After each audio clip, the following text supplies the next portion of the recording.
saya panggil masuk ya, Bu. Oke, selamat pagi. Hari ini topik kita adalah tentang sharing dari seorang ibu yang kemudian kena stroke ringan. Nah, ini kalau ringan mungkin ada beberapa yang bilang bahwa kan ringan, Pak. Ya, tapi mau ringan mau berat itu sebenarnya sama-sama berbahayanya. Sama-sama kita perlu untuk tahu bagaimana cara mengatasi itu. Nah, menariknya ternyata dalam waktu 2 minggu stroke ringan tersebut pulih total. Dan ketika saya ketemu langsung dengan beliau, saya sampai tanya berkali-kali, ini benerankah kemarin kena stroke? Karena tidak berbekas sama sekali. Jadi yang hebat itu adalah cara penanganannya, cara pemulihannya, atau ada terapi tertentu yang kemudian mungkin kita bisa pakai. Nah, itu yang mau saya ajak langsung dengan narasumber kita hari ini untuk sharing langsung. Ya, jadi judul kita hari ini kena stroke ringan pulih total dalam waktu 2 minggu. Ya, nah pembicara kita hari ini seorang ibu, dia profesinya sebagai seorang profesional di bidang interior design. Ya, interior design, handle cukup banyak brand-brand besar seperti handphone, seperti salon kecantikan, itu banyak menggunakan jasa beliau. Nah, cuman menariknya di tengah kesibukan beliau ini mungkin namanya orang ya, ada 1-2 situasi yang kita kelolosan lah. Mungkin dari makanannya, mungkin dari olahraganya, sehingga pada akhirnya membebani jantung, pembuluh darah, dan lain sebagainya. Sampai akhirnya kena stroke. Nah, cuman cerita lengkapnya, kita langsung dengar aja dari beliau. Kok bisa seperti itu? Terus kemudian bagaimana caranya untuk sampai akhirnya bisa sembuh. Ini yang paling penting. Ya, pulih dalam artian sembuh. Dan jangan sampai ini bisa balik lagi. Oke, kita langsung aja panggil Ibu Siska Sujoyo. Oke, selamat bergabung Ibu Siska. Halo, selamat siang Bapak Ibu sekalian semua. Terima kasih Pak Kris sudah mengundang saya. Jelas suaranya Ibu? Jelas, suara saya jelas Pak? Jelas, sip. Very good. Oke. Ya, karena kita lagi live internet, kan nggak mungkin ketemu gitu ya. Jadi gimana caranya suaranya juga aman gitu ya. Oke, Bu Siska, saya ingin langsung to the point supaya teman-teman tidak nunggu panjang gitu ya. Topik kita hari ini adalah tentang bagaimana ceritanya Bu Siska itu, kalau kita lihat kan masih muda nih, ya masih muda banget.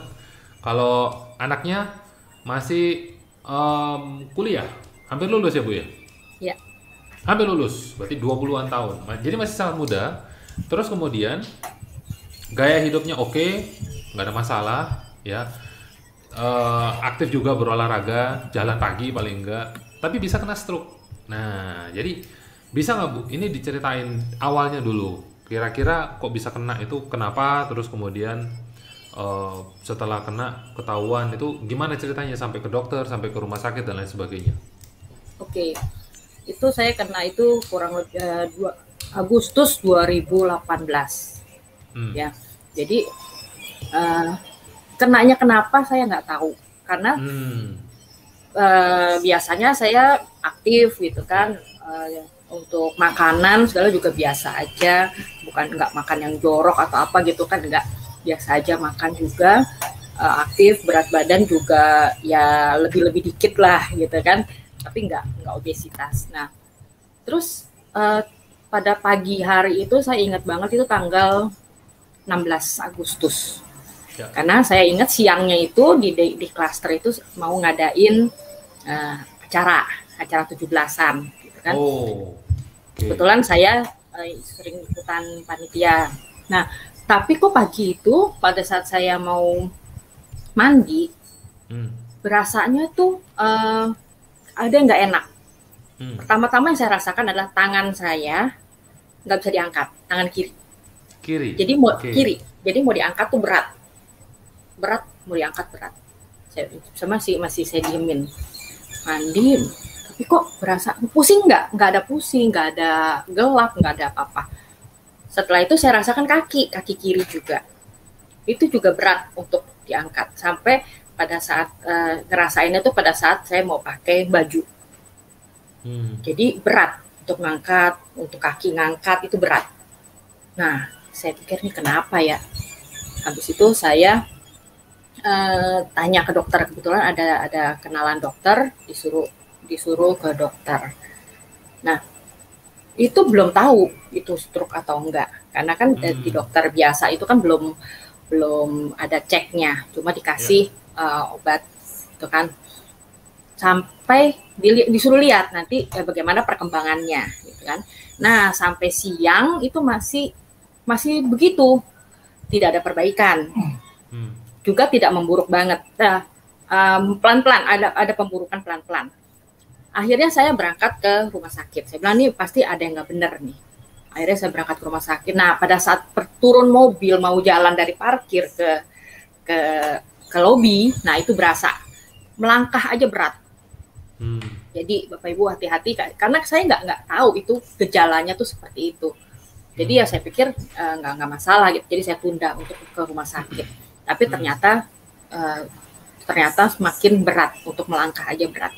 Nah, setelah sampai UGD, kebetulan ada kenalan dokter, langsung dicek. Oh iya, ternyata ibu kena penyumbatan pembuluh darah halus yang kecil. Puji Tuhan, pembuluh darah halus. Oke. Ya, di otak kanan. Di otak kanan, makanya kenanya kan bagian badan sebelah kiri. Iya. Ya. Puji Tuhan, dokter bilang itu penyumbatan kecil, halus. Jadi dokter bilang nggak perlu dioperasi. Setelah di MRI itu segala macam pemeriksaan, dokter bilang nggak perlu dioperasi, tinggal di observasi. Jadi saya masuk ruang observasi, ruang khusus observasi. Nah, di ruangan itu kita nggak boleh kemana-mana, nggak boleh turun sama sekali. Sama sekali nggak boleh turun. Monitor tensi darah itu 24 jam. Terus saya lihat kok monitor tensi darah ini tinggi terus darahnya. Saya tanya sama dokter, jadi memang di atas 150 terus. Saya tanya sama dokter, kok ini nggak turun-turun? Saya takut juga kan kenapa ini nggak turun-turun gitu. Ternyata memang itu dipompa. Jadi supaya pembuluh darah itu kencang, dia membentuk pembuluh darah baru. Seperti itu. Nah, ditanya gejala tangan segala masih berat. Jadi tangan, kaki itu masih berat untuk diangkat. Nah, pada saat saya sampai di rumah sakit itu, setelah besokannya saya langsung obat dokter ada, terus juga saya minum satu suplemen namanya Reserve, itu yang memang saya konsumsi, biasa saya konsumsi sehari 1. Nah, tapi karena di sini untuk pengobatan, untuk pemulihan, saya konsumsi sekaligus 6. Jadi pagi 2, siang 2, malam 2. Nah, dokternya tanya, ibu minum apa? Saya bilang ini jus, dok. Itu jus di buah. Rumah sakit minum itu? Di rumah sakit, di ruang pemulihan itu. Di ruang observasi. Kan ada satu ruang observasi. Sudah inap ya? Sudah, nggak bisa, itu nggak bisa pulang. Di ruang observasi itu 3 hari. Di khusus ruang observasi yang kena stroke.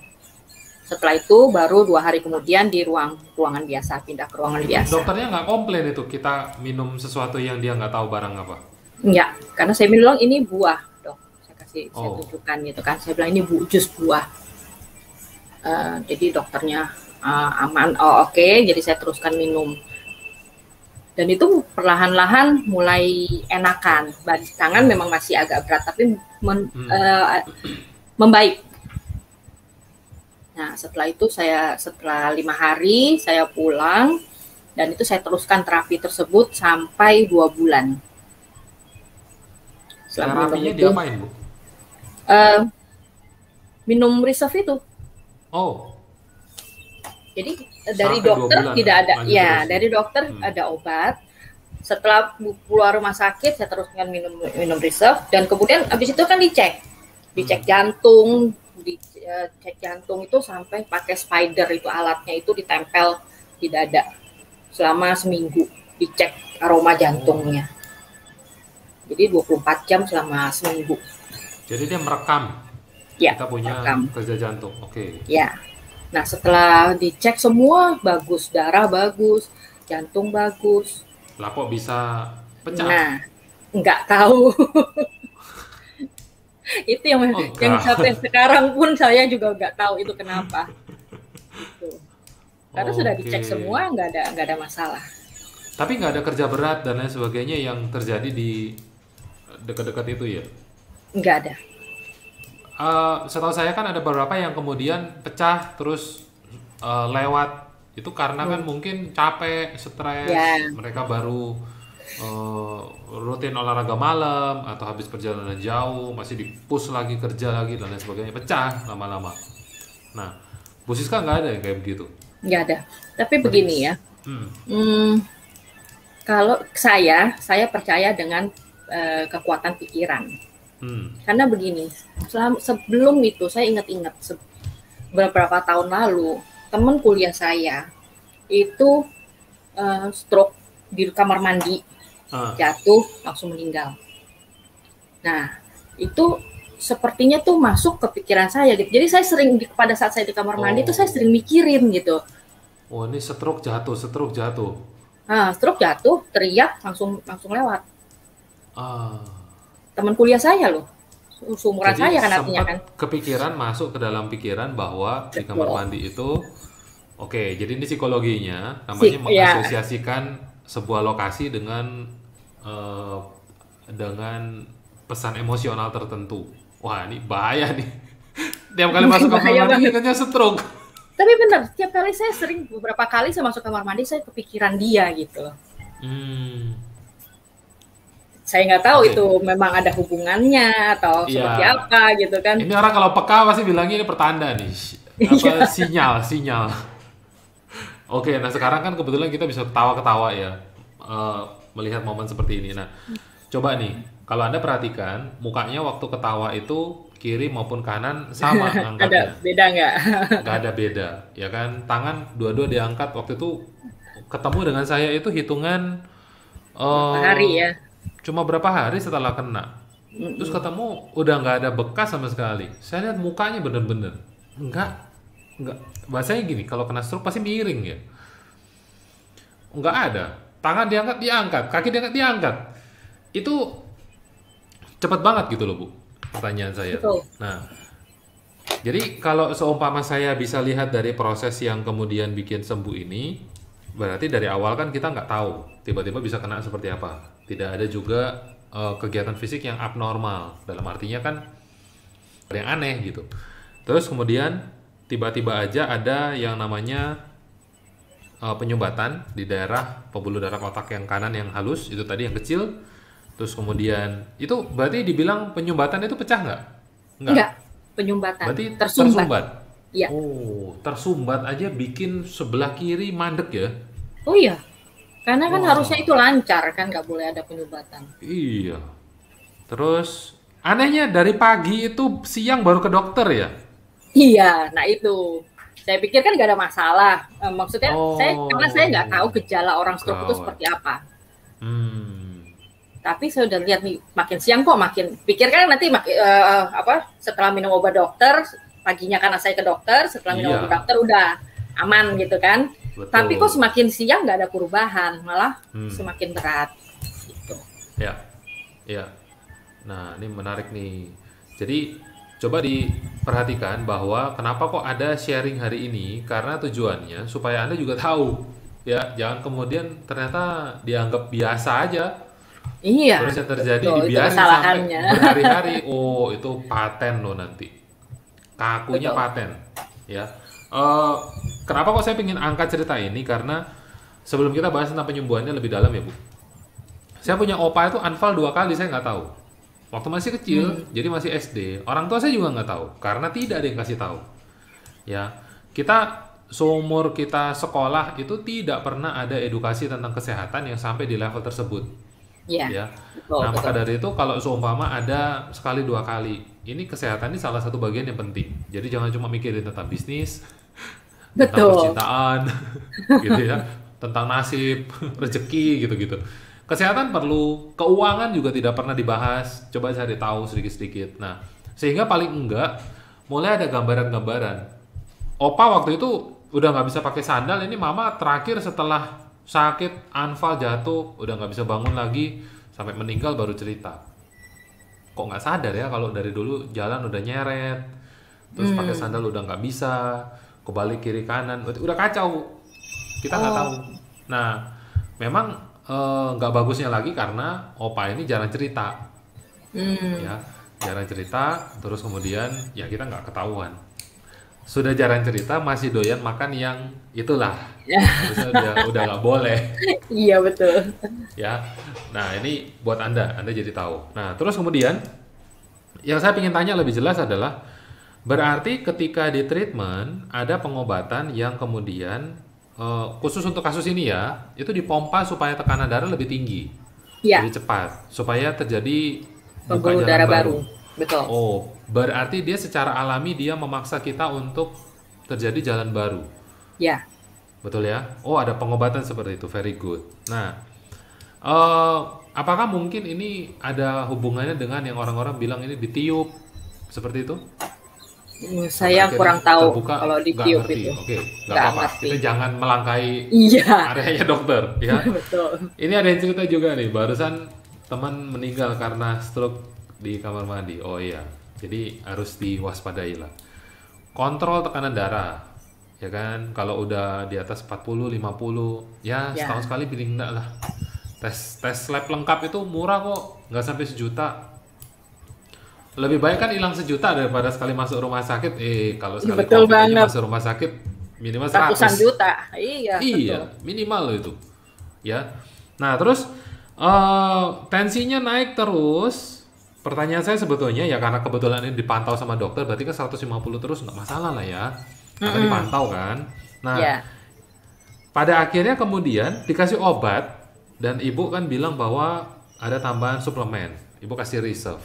Nah, jadi dari kemarin juga sempat saya bahas dengan ada seorang rekan namanya Bu Yati, cerita juga. Nah, reserve ini membantu dia punya mimisan yang udah bertahun-tahun itu sampai akhirnya sembuh. Ya. Nah, terus kemudian beliau cerita dari mimisan itu ternyata yang lain-lain juga ikut sembuh. Misalnya adalah dengan eh, apa namanya flu. Nah, flu-nya ternyata juga sembuh. Jadi ini menarik nih. Nah, pertanyaan saya adalah, terus kemudian kenapa kok Bu Siska sendiri memilih untuk pakai reserve untuk proses pemulihan? Padahal kan Oke. ada banyak nih yang lain nih. Apa yang Ya, kemudian bikin betul. Bu Siska arahnya ke sana memilihnya? Oke. Saya udah konsumsi reserve itu dari tahun 2016. Hmm. Dan saya merasakan banyak manfaatnya. Nah, salah satunya adalah dulu itu sebelum saya minum reserve, pada saat dari saya mulai menstruasi ya, dari saat saya masih SMP gitu, setiap kali mau menstruasi itu pegel. Jadi dari Itu bukannya wajar Bu katanya? nah kan banyak orang bilang wajar. Dari Oh. pinggang ke bawah itu berasa banget pegel bisa 1-2 hari. 1-2 hari, oke. Iya kan itu gak enak banget, apalagi dulu saya sekolah Ya. itu kan senang olahraga gitu kan. Sering banget saya latihan olahraga, tapi kan itu akhirnya mengganggu. Hmm. Sampai saya kerja, sampai saya menikah itu masih, sampai saya punya anak tuh masih. Jadi pegel itu nggak hilang-hilang. Pokoknya setiap kali sehari sebelumnya dan 1-2 hari sesudahnya itu pegel.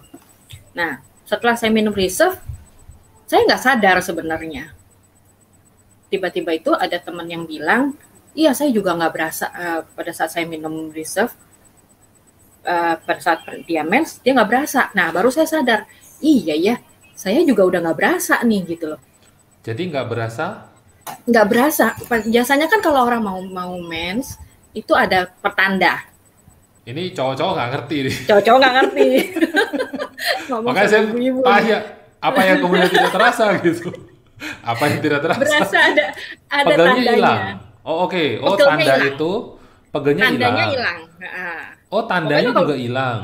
tanda biasanya kan sebelumnya itu ada pertanda nih, oh kayaknya besok mau mens sih, berasa gitu loh, berasa. Hmm. Terus habis itu pada saat mens pegel seharian. Nah ini hilang, semuanya hilang. Pokoknya tahu-tahu mens aja, nggak ada tanda sama sekali. Oh, berarti selama ini ada yang bilang bahwa mens itu sakit, lemes, Ada yang sampai nggak bisa beraktivitas. nggak bisa beraktivitas di kasur seharian dan lain Betul. sebagainya. Itu berarti something wrong yang kita nggak tahu. Betul, sebenarnya ada masalah di dalam. Ada sesuatu. Ah. Oke. Ya Ini mungkin nggak menarik nih. berat ya. Kalau yang berat Ya, mungkin ya lebih parah lagi. Kalau saya kan kebetulan nggak berat, cuma pegel ya. doang gitu. Oke, ini kalau ada yang punya kasus ini berarti sama nih. Tolong Biasanya mulai banyak. diperhatikan. Ya, Ya, biasanya kaum wanita ini banyak yang ya. ngerasain ini. Mulai Nah, perhatikan. Saya punya teman banyak, tapi zaman SMA dulu, SMP, SMA dulu yang iya, mereka masih betul. sempat cerita-cerita. Kalau sekarang kan udah nggak mungkin ada yang cerita-cerita kayak begini. Siapa lo gitu? Suaminya ya nggak tahu. Bahaya itu. Oke, berarti karena sudah bertahun-tahun kerasa pegel itu tadi, jadi dianggap wajar ya, dianggap normal. Iya, Hmm, karena kan paling solusinya adalah minum obat-obatan seperti itu ya. kan. Tapi kan saya nggak pernah mau minum seperti itu. Ya udah dirasain aja gitu kan. Nah, setelah saya rutin minum Reserve itu, pada saat saya sadar, iya juga, saya nggak pernah merasa sakit lagi gitu loh. Nggak pernah Hmm, merasakan apa-apa lagi sampai sekarang, nggak ada rasa hmm, sama sekali. hmm. Nah, very Jadi good. enak banget. Jadi aneh ya, aneh ya. Jadi ini sekarang menurut Bu Siska, Reserve ini adalah jus buah. Berarti kalau kita mau semua sehat, makan aja buah banyak-banyak. Apa kayak Wah, gitu nih logikanya? Biar jadi gampang. mm-mm. Mungkin di sini Pak Kris lebih mengerti ya. Yang saya tahu itu Reserve itu mengandung satu zat yang namanya resveratrol. Nah, mungkin Pak Kris bisa jelaskan lebih banyak nih Duh, mengenai oke. Reserve. Nah, Baik. Jadi kalau seumpama Anda hari ini ada bayangan sedikit jus buah seperti apa, kita coba untuk cari aja di internet ya. Kira-kira Reserve ini gambarannya seperti apa sih? Jangan sampai kemudian terus apa ini barang apa gitu ya yang dari tadi dibicarakan itu. Oke, ini saya kasih contoh aja gambar. Kita lihat sebentar, saya gedein dikit gambarnya. Nah, ini dia. Oke, saya mau tunjukkan kepada Anda. Ini namanya Reserve. Nah, ini Reserve. Mungkin Anda baru pertama kali dengar. Bu Yati ini muncul lagi nih. Kemarin yang saya ngobrol sama Bu iya. Yati nih. Thank you Bu Yati mampir ya. Kemarin bilang, untung saya tahu ini sebelum saya dioperasi. Jadi dalam Reserve ini, yang menarik adalah dia punya kandungan buah-buah eksotis. Orang-orang bilang itu buah-buah eksotis. Buah eksotis itu seperti berry-berryan, seperti anggur, seperti aloe vera, lidah buaya, ya. Nah, ternyata buah yang mahal ini tadi, itu dia punya kandungan itu banyak dan bagus. Ya, banyak dan bagus. Saya nggak terlalu mengerti karena ini harusnya dokter kesehatan atau dokter vitamin yang ngerti, ya. Nah, kalau kita konsumsi buah ya dalam jumlah besar, itu pasti ada manfaat yang banyak ke kita. Nah, menariknya adalah resveratrol ini dalam penelitian jurnal medical, Anda bisa cek jurnal medical resveratrol ya.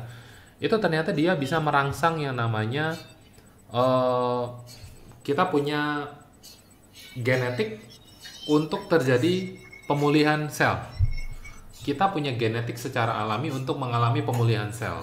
Nah, ini dasarnya apa Pak? Kok bisa ngomong kayak begini? Ya, Anda mungkin pernah dengar yang namanya anggur merah, red wine, ya, Ya. red wine. Nah, dalam keluarga saya itu dari bertahun-tahun lalu itu selalu dibilang kalau kamu ada duit beli red wine, sehari minum 1 sloki. Saya tanya buat apa? Biar panjang umur, jantung kamu bagus. Dasarnya apa? Saya tanya, ya. Biasanya orang Ternyata, bule tuh yang begitu. biasa orang bule kayak begitu. Ternyata setelah saya cari itu ternyata ada ceritanya memang, ya. Ini dikenal sebagai French paradox. Ya, kita sama-sama tahu kalau anggur merah itu kan dari French, dari Prancis. Orang Prancis itu ternyata punya kebiasaan makan daging merah, steak, burger dan lain sebagainya. Sama dengan orang Amerika. Tapi kenapa orang Amerika lebih banyak kena stroke, kena jantung dan lain sebagainya? Karena ternyata habit minumannya yang berbeda. Ya, kalau Jepang punya sake, oke, Korea punya soju, oke. Kalau Amerika punya Bir. bir atau white wine, nah Prancis ini punya red wine. Nah ternyata di dalam red wine diteliti apa yang bikin mereka lebih langsing, singset ya orang Paris itu, ya. Oh modis banget, body bagus-bagus, mau cowok mau cewek sama, nggak pernah ada yang obes gitu, jarang lah. Terus kemudian jantungnya juga kuat-kuat, ternyata karena red wine. Nah di dalam red wine itu ada kandungan namanya resveratrol. Ya, di dalam red wine itu ada kandungan resveratrol. Nah, inilah yang kemudian bekerja di dalam tubuh manusia untuk melakukan pemulihan sel. Tuh. Ya, untuk melakukan pemulihan sel. Nah, pemulihan sel ini sebetulnya Anda bisa lakukan tanpa Anda harus pusing makan red wine atau minum reserve. Syaratnya simple kok. Anda cuma perlu tidur 8 jam. Nah, yang tidurnya nggak sampai 8 jam ini PR. Gimana caranya nggak tidur 8 jam saya, Pak? Ya, tidur 8 jam. Karena dalam proses 8 jam ini, Anda melakukan diet kalori. Ya, coba diperhatikan baik-baik. Mulai pusing. Ya, diet kalori ini, kalau Anda berhenti makan kalori selama 8 jam, tubuh Anda akan mulai melakukan regenerasi. Regenerasi sel. Alami. Saya kasih tahu kepada Anda, alami. Ya. Maka dari itu kenapa kok teman-teman Muslim, teman-teman Nasrani, teman-teman agama apapun itu yang mengajarkan puasa, saya bilang support, luar biasa bagus.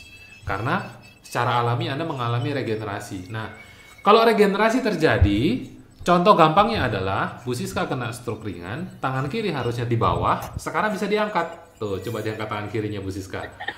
Ya, Terbalik nothing ya? wrong. Nggak ada masalah gitu loh. Kok bisa seperti itu? Ya karena asupannya benar. Ya. Jadi kemarin saya juga mention sama Bu Yati bahwa kalau orang sakit itu benar kita kasih obat. Berarti kan penyakit yang kita fight. Tetapi pertanyaannya adalah organnya ini dibiarin. Nah, organ ini kan butuh makanan. Butuh suplementasi, butuh sayur, butuh buah. Kan itu prinsip simpelnya kan itu. Pokoknya makan aja gitu ya. Selain supaya kenyang, ternyata untuk memperbaiki badan. Nah, salah satu yang dibilang sebagai superfood ya reserve ini. Ya, jadi kalau Anda nggak mau tidur 8 jam, mungkin nggak sempet diet kalori, Anda minum reserve, dia akan merangsang terjadinya perbaikan sel. Nah, maka dari itu, kalau seumpama Bu Siska minum dan kemudian ternyata dalam waktu 2 minggu, nggak sampai 2 minggu saya ketemu dan udah normal, ya apa yang bekerja? Ya, Anda yang simpulkan sendiri. Ya, apa yang bekerja Anda yang simpulkan sendiri. Terus, tanya lagi, ya, kok bisa nih kemarin Bu Siska ngalamin mens terus udah nggak sakit? Kenapa bisa begitu? Ya logika simpel kita jawabnya ke sana. Karena tubuh ini memang sudah diciptakan dengan cara yang luar biasa ajaib. Dikasih makanan yang benar, dia akan melakukan pemulihan dengan sendirinya. Betul. Alami loh ya. Kita nggak bicara ditusuk ini, dipukul itu, atau disenam apa. Alami, itu tetap alami juga maksud saya. Dikasih obat, bisa juga alami, karena ada beberapa obat itu kan merangsang untuk terjadinya sesuatu secara alami. Nah, bedanya ini dikasih makanan, ya Anda makan biasa aja kayak makan buah. Ya kan? Cuman kan kalau kita makan buah, jeruk mau 500 mg, mau ya. jeruk berapa kilo? Berapa kilo? Iya. Ini karena ekstrak kan? Nah, karena ekstrak. Ya, Ya. jadi wah ini kepanjangan nanti saya jelasin ini ya, bisa jadi kelas sendiri ini bahas riset. Oke. Jadi menarik, Anda perhatikan baik-baik, ternyata mens itu bisa tanpa sakit ya Bu? Bisa, nyaman Bisa tanpa banget, sakit. nggak berasa apa-apa. Nggak berasa apa-apa, pokoknya siapin aja. Atau merah aja, oh gawat. Disiapin ya. Saya lupa, namanya tampon atau panty liner ya? Saya nggak ngerti soalnya Bu. Pakai itulah ya, Iya. Anda ngerti. Oke, good. Pokoknya siap-siap. Nah, jadi itu bisa tanpa sakit, bisa tanpa pegel, apalagi sampai harus bed rest. Ya, Betul. jadi kalau punya anak wanita, anak gadis, atau yang sekarang sedang proses itu, kita bisa perbaiki itu. Nah, yang menarik lagi berarti kalau ada hubungan dengan menstruasi, ada juga hubungan dengan menopause pada akhirnya. Ya. Nah, Betul berarti banget. arah-arah ke sana juga bisa diperbaiki. Ya, nah ini menarik banget. Jangan sampai haid nyeri. Itu kata kuncinya. Oke. Bu, kita udah bahas nih tentang stroke tadi, udah pemulihannya seperti apa. Ada nyeri di haid, ternyata gara-gara itu kemudian, oh bagus nih, waktu kena stroke ya pakai itu lagi, pakai reserve lagi. Nah sekarang Betul. saya punya 2 cerita menarik yang kemudian kita simpan untuk teman-teman supaya tahu. Yang pertama adalah tentang benjolan. Ya, jadi sebagai seorang pria maupun wanita, kita sadar nggak sadar itu kadang-kadang ada benjol, nggak tahu di mana.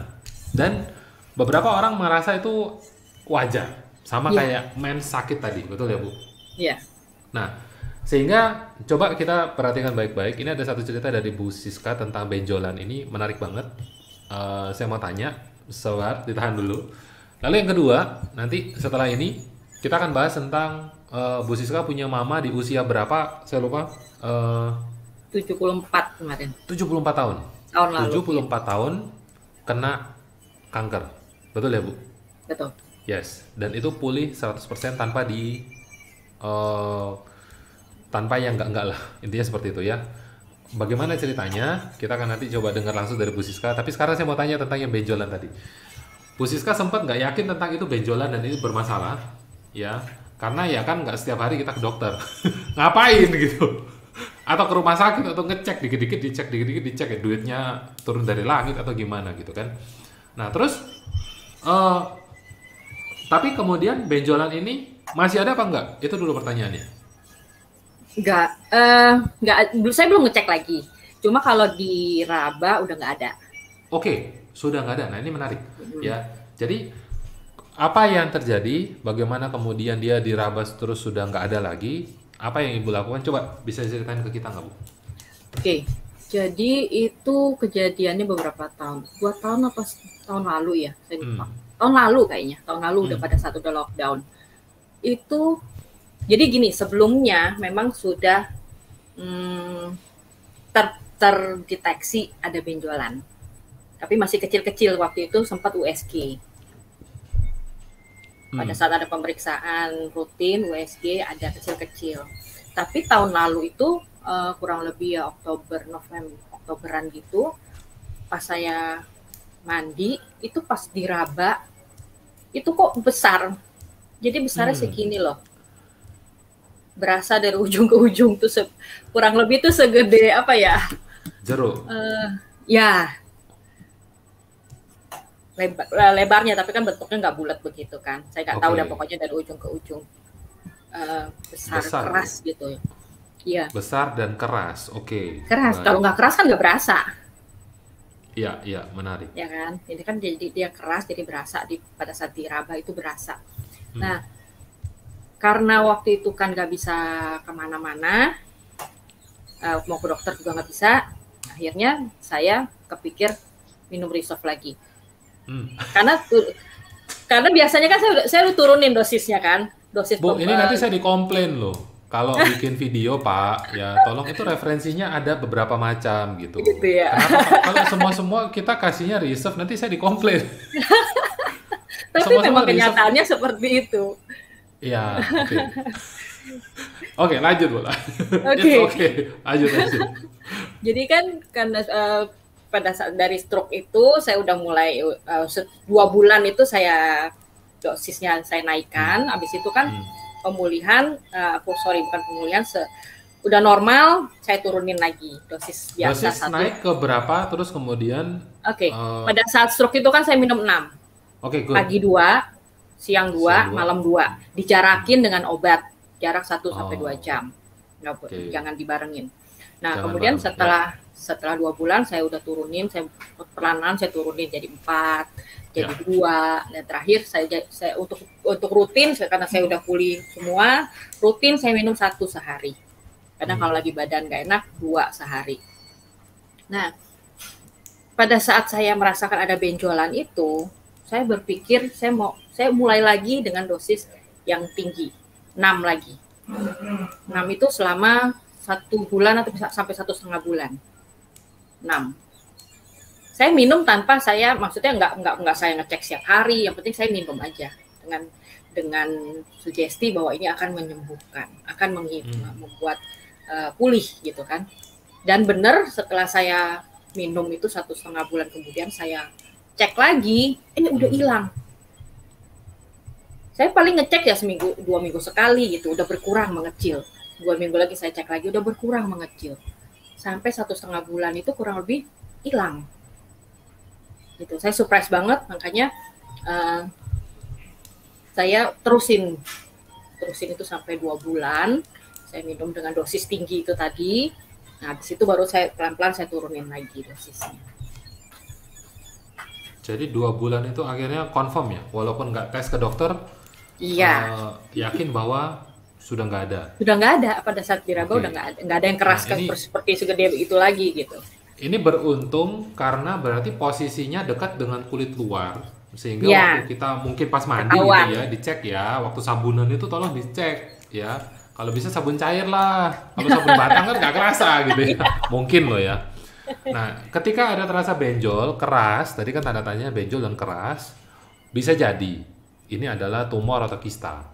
Ya, Ya, karena sebetulnya definisi dari tumor adalah setiap benjolan di luar kulit atau di dalam kulit yang abnormal, yang aneh lah. normal, betul. Kita punya kutil-kutil, ini kutil-kutil begini, ini itu juga dibilang Termasuk tumor, tumor. iya, betul, betul. Dibilangnya tumor, menarik ya. Serem Nah, ya. iya, menarik tapi merinding. Nah, sehingga coba dicek, jangan sampai ada yang keras. Kalau ada yang keras, nah saya kasih satu pembanding aja. Kebetulan Bu Siska ini dalam cerita ini ketika tahu sehari minum Reserve 6, terus kemudian 1,5 bulan, 2 bulan itu selesai. Ya, benar-benar merasa bahwa hilang 1,5 bulan, 2 bulan. Ini cepet banget. Kenapa saya bilang ini cepet banget? Karena saya punya seorang teman, ya ini coach juga. Beliau ini seluruh badan kista. Seluruh badan kista. Saya nggak tahu nih detailnya seperti apa. Nanti kita coba untuk dengar langsung. Siapa tahu beliau mau dipanggil untuk besok bisa sharing dengan saya. Besok kita akan bahas bagaimana ceritanya seluruh badan kista itu bisa sembuh total. Ya, nah yang beliau lakukan kali ini bukan dengan reserve. Nah, supaya Anda nggak timpuk saya dengan tomat gitu ya. Nanti dikira semua reserve gitu Pak. Ini obat apa obat katanya ya? Bukan obat ya, ini jus buah sekali lagi. Nah, jadi bagaimana kemudian bisa sembuh dari semua kista itu? Nah, pertama dia stop bekerja. Jadi mengurangi semua stres. Karena stres itu salah satu pemicu badan asam. Badan asam memicu terjadinya kanker, produksinya jauh lebih tinggi daripada normal. Ya, jadi tubuh kita tuh memang memproduksi sel kanker secara alami. Dan itu bisa dikeluarkan secara alami juga. Lewat keringat, lewat air seni, lewat BAB, dan lain sebagainya. Keluar. Ya, that's why kenapa harus dikeluarkan setiap hari kalau bisa. Nah, terus berhenti bekerja, stres hilang, dia mulai melakukan kegiatan positif karena selama hidup 30 tahun lebih tidak pernah olahraga. Kebalikan dari Bu Siska, dari muda suka olahraga. Ini nggak pernah olahraga. Jadi waktu dicek, wah, parah. Nah, terus dia mulai melakukan hobi yang lebih banyak ke arah refreshing dan berenang setiap hari.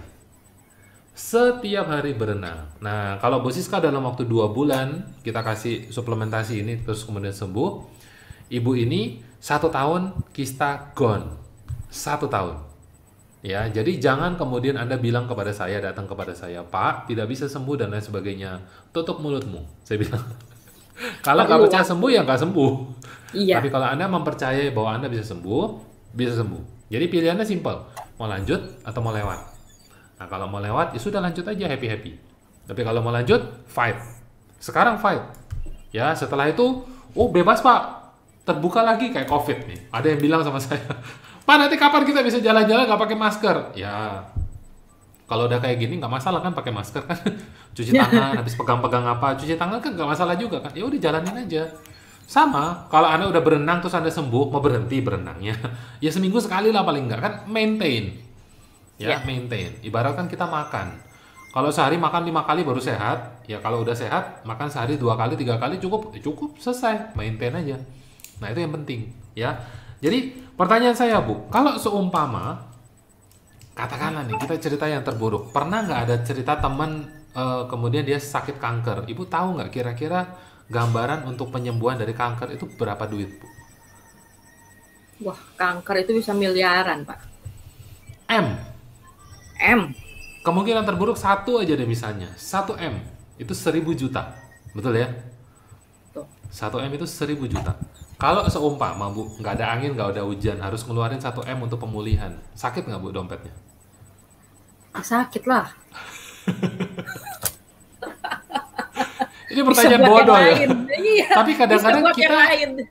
kita memilih untuk keluarin 1 M daripada berenang setiap hari kayak teman saya ini. Nah, betul. Kita lebih memilih untuk hilang 1 M daripada kayak Bu Siska tiba-tiba beli Maintain. suplemen ini minum 6 sehari. Maintain dengan obat, mengurangi stres, berpikiran positif. Mending 1 M katanya. Ya kalau 1 M kita selamat. Kalau 1 Kalau M kita selesai, lewat. iya. Nah, itu. Jadi bahaya. Nah, Sebagai perbandingan, saya mau tanya, kalau ibu minum Reserve ini 6 sehari, berarti kan 5 hari sekali habis satu box. Satu box itu kan isi Ya, 30, betul 30, ya? betul. Saya hitung ya Bu, 2 bulan itu berarti kan 60 hari, betul ya? Kalau sehari habis 6, berarti kita butuh, eh, 30. sebentar, saya salah ngitung. Oh, 5 hari sekali satu box. Ya, kita 60 bagi 5. 60 bagi 5 berarti berapa? 12. 12. 12 box. Pertanyaan saya, kalau seumpama 12 box Reserve ini kita konversikan dengan rupiah, itu berarti berapa rupiah, Bu? Kira-kira aja. Kira-kira 15, 12 enggak sampai kali 20. 20-an ya. Enggak sampai 20. Oke. Mm-mm. Berarti enggak sampai 20 juta, Ibu spend selama 2 bulan untuk pemulihan dari benjolan itu dan hilang. Betul ya? Nah, buat sebagian orang pasti 20 juta sakit. Oh, tetap sakit, Pak. Kalau dibanding dengan 1 miliar, 1 miliar lebih sakit. Lebih kering gitu ya. Tapi 20 juta dibandingkan dengan 1 miliar, Anda ngerti lah maksud saya. Iya. Ya. Dan itu menjadi pilihan buat kita. Karena selama ini Anda beli iPhone nggak mikir kok. AC sebulan 2 juta, 3 juta, 4 juta, 5 juta, 10 juta nggak mikir kok. AC doang nih. Halo. Nggak Ya. pernah dimatiin itu AC ya. Nggak pernah dimatiin, Bu. 24 jam non-stop on. Iya. Beberapa teman saya bahkan lebih parah punya lift. Rumah saya tanya, berapa tingkat? 2. Ya, kamu tutup aja rumah kamu. Kamu tinggal hotel aja. Saya bilang, ya begitulah. Orang ada duit. Nah, jadi menariknya, dikasih Reserve, benjolan itu hilang. Betul ya? Nah, jadi kembali ke penjelasan saya tadi di awal, bahwa kalau Anda punya organ bisa diperbaiki, terjadi regenerasi sel secara alami, ini berarti benjolan pun kita bisa fight. Betul. Ya, benjolan pun kita bisa fight. Karena kita nggak pernah tahu. Untung benjolannya di luar. Kalau di dalam, Betul. misalnya Nggak daerah ketahuan. rahim, nggak ketahuan. Anda pegang-pegang pun nggak akan kerasa. Anda mungkin ini tulang, atau otot, atau apapun itu. Ya. Nah, jadi perhatikan baik-baik. Seorang dokter pernah nyeletuk kepada saya, kamu ini gimana? Masa badanmu yang sebelah kiri sama sebelah kanan berbeda, kamu kok nggak tahu, katanya gitu. Wah, itu saya, ya dok, ya ampun. Dimarahin sama dokter ya. Oke, nah sekarang berarti benjolan, kita udah selesaikan dengan benjolan. Nah, saya pengen lanjut ke yang terakhir nih Bu. Ya, terakhir adalah Bu Siska punya mama di umur Ya. tadi 74 tahun. Terus kemudian Bu Siska pernah cerita kepada saya kena kanker, betul ya? Betul. Nah, Ibu ceritain kepada saya, itu maksudnya gimana? Kena kanker ini kanker apa? Apa yang di treatment? Apa yang terjadi hari ini? Karena udah umur ini kan sangat tinggi resiko. Kita sama-sama tahu nih, ibarat kalau udah kayak kertas lah, rapuh bahasanya gitu. Jadi kita harus benar-benar treatment dengan benar. Nah, kalau seumpama dalam kasusnya Bu Siska, ini apa yang dilakukan? Coba cerita kepada kita, Bu. Oke. Mama saya udah 74 tahun.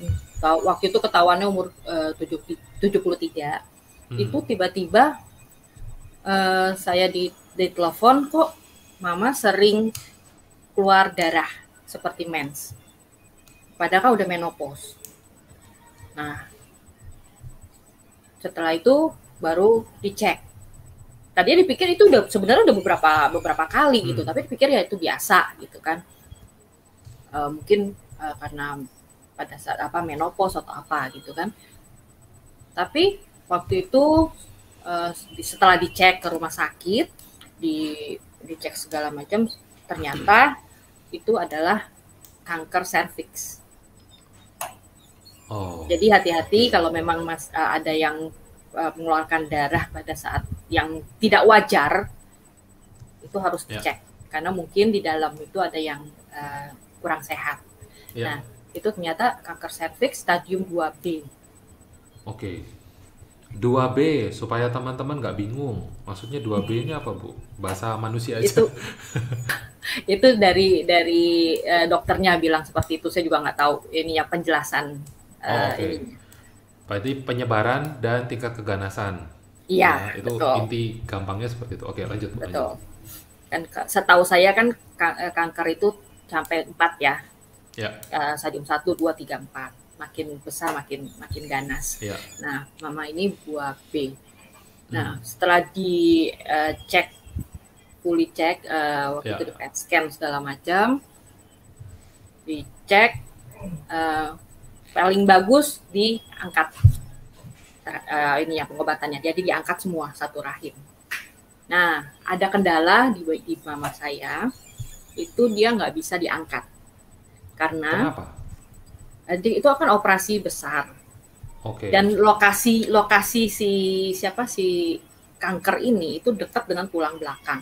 Mama saya itu 3 tahun lalu itu baru operasi besar tulang belakang. Hmm, Jadi tulang belakangnya itu keropos, ada 3 tulang belakang keropos. Jadi itu harus diganti semua, diganti ya. dengan metal.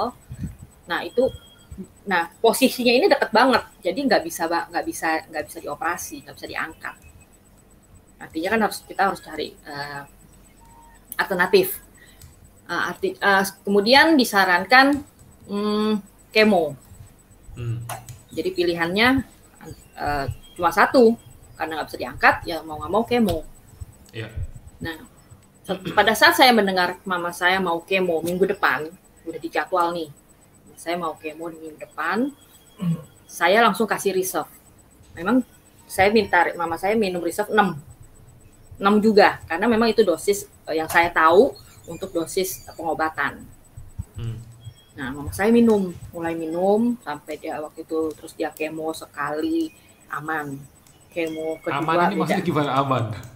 sorry, biasanya itu orang kemo itu pasti tepar. Oke, Dokternya juga aman udah ya. bilang, mama saya itu nggak berasa, nggak, maksudnya nggak ada masalah, nggak ada gangguan. Gitu. Dia minum terus, abis itu yang kedua dia kalau nggak salah kemo itu kemarin itu 6 kali, Hmm, 6 kali kemo dengan jarak waktu. Nah yang kedua itu dia sempat muntah, ya. jadi harus bed rest 1 hari. Besoknya udah seger lagi. Oh, Nah, untuk yang kali berikutnya itu seger tanpa ada gangguan apa-apa. Nah, itu puji Tuhan banget mama saya minum reserve itu gitu. Jadi badan dia mungkin ya lebih bisa mengakomodir obat-obat dari kemoterapi tersebut ya. gitu. Ini pertanyaan nakal, Bu. Saya penasaran banget. Karena pasti orang-orang berpikir bahwa apa iya karena reserve. Kemudian mama ini proses kemo dan tidak ada masalah di kemo pertama, ketiga dan seterusnya itu. Apa iya nih karena reserve? Nah, Kira-kira? saya percaya iya. Tapi saya nggak, maksudnya tidak pernah di apa ya? Karena mama saya nggak minum yang lain gitu, hanya minum reserve ini untuk Berarti jaga ya, kekuatan badannya. ya, yang kita garis bawahi adalah karena tidak ada teman yang lain. Ya, Kita tidak makan ada seperti minum biasa. suplemen lain. Setahu saya karena kalau cuma makan biasa dikasih obat di kemo drop.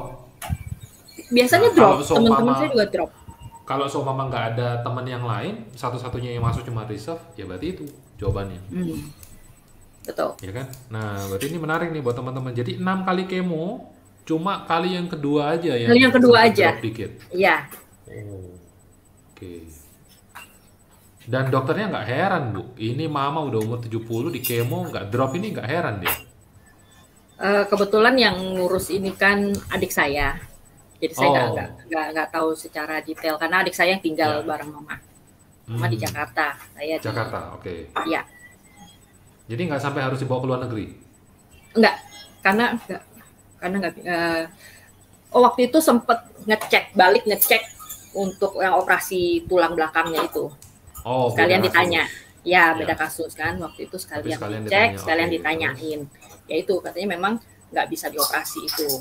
Jadi satu-satunya jalan ya harus di kemo. Mau kemo di sana boleh, mau di Jakarta boleh. Mama milih di Jakarta. Oh iya, kalau di sana nggak ada teman, mau sama siapa? Iya, betul. Lebih stres lagi nanti mungkin ya. Oke, nah sebelum kita lebih lanjut, saya mau tunjukkan kepada Anda. Jangan lupa kalau seumpama Anda mau punya pertanyaan, Anda ada yang mau dibahas misalnya dengan Ibu Siska, Anda mau tanya-tanya kira-kira bagaimana lebih lengkapnya dan lain sebagainya, Anda bisa mampir di Instagramnya Bu Siska, karena di YouTube kan kita nggak bisa komunikasi ya.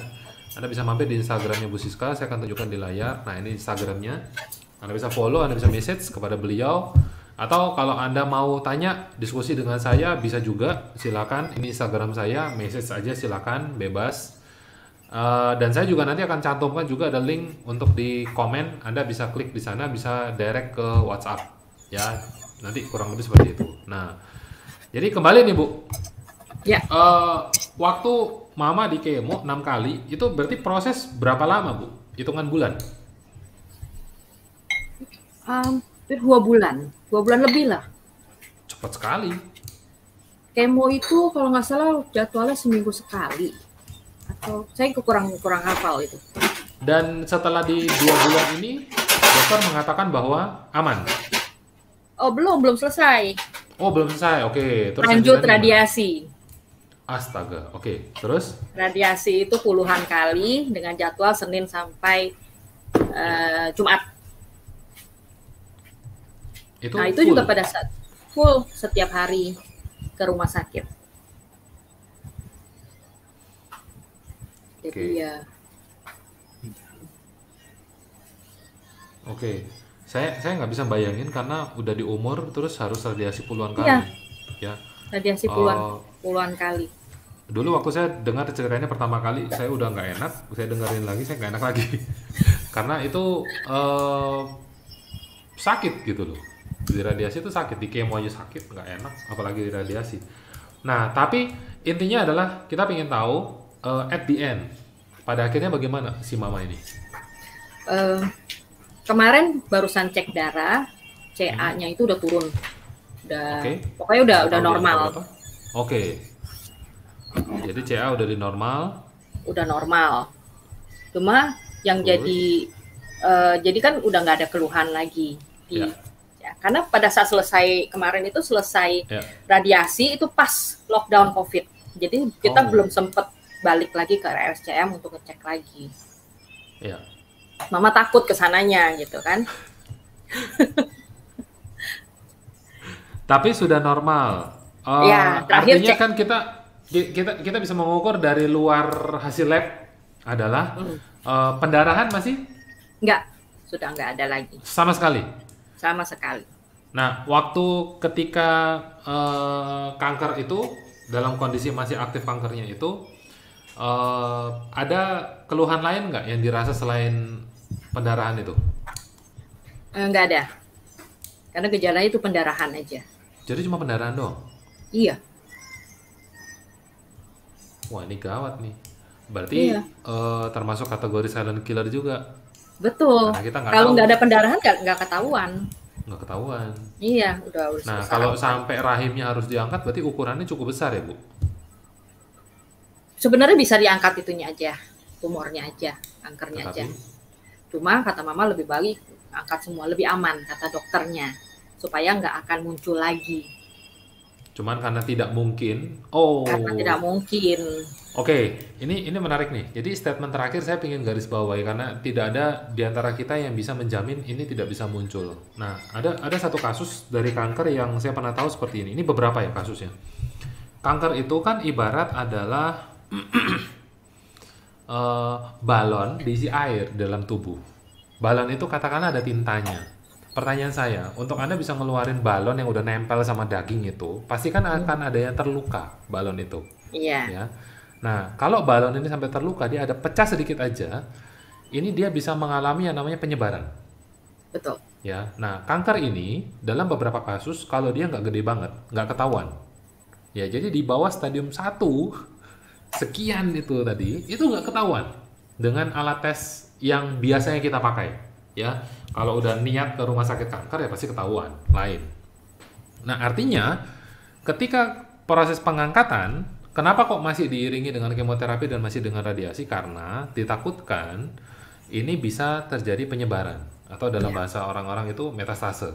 Nah, jadi kalaupun diangkat, apakah kemudian ini tidak akan timbul lagi? Nah, ini Belum tentu. kita nggak pernah tahu. Walau-walau, Belum. ya. Maka dari itu, kemo radiasi jalan terus, jangan sampai berhenti. Dokter bilang apa? Ikut. Nah, sekarang kenapa kok kemudian Bu Siska ngotot kasih jus buah? Prinsipnya simple. Kita nggak bisa pasrah menyerahkan kita punya nyawa kepada orang lain punya tangan. Ya, sebaik-baiknya mereka merawat, sepintar-pintarnya mereka ngasih obat. Kalau Anda nggak ngatur, Anda punya pikiran tetap positif, semangat. Anda nggak ngatur, Anda punya makanan tetap bernutrisi, bagus, Anda tetap bisa lewat. Ya, itu Anda harus paham. Nah, jadi makanannya tetap harus dijaga, harus dikasih sesuatu yang bagus. Nah, kalau seumpama ada kesempatan, makanya kalau ke rumah sakit jangan cuma bawa roti, kasih buah. Bos. Ya. Nah, itu Anda harus tahu. Lalu kemudian supaya tidak terjadi penyebaran, ya mungkin salah satunya Anda harus kuat ngasih antioksidan tadi. Ya.